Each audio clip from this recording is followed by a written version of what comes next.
Hey everyone, on today's video, I'm going to show a step-by-step tutorial on how to get rid of space between containers and cart. So firstly, we need to go to our browser. So now we're going to type in cart.com. So once we're here, we need to log in, put in our email and password.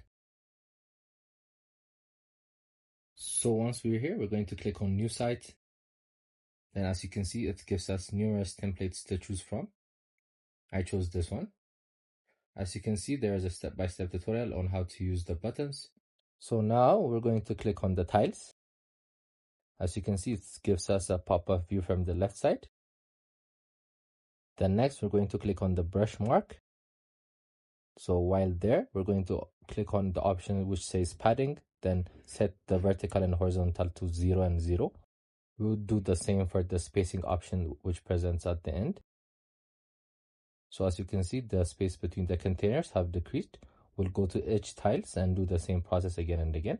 Put the vertical and horizontal settings to 0, as well as the spacing to 0. So once we're done, we'll click done.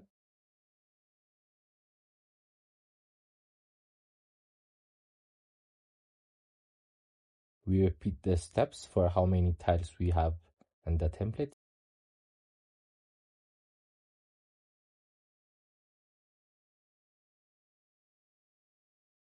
So as you can see, we're done. So next we're going to save it. So as you can see, we'll click on publish. Then we'll write the title of the site we want, its description, as well as the name of the card we want. So once we write that, we'll click on publish. I hope you guys like this video. Subscribe for more, like for more. I hope to see you again. Goodbye.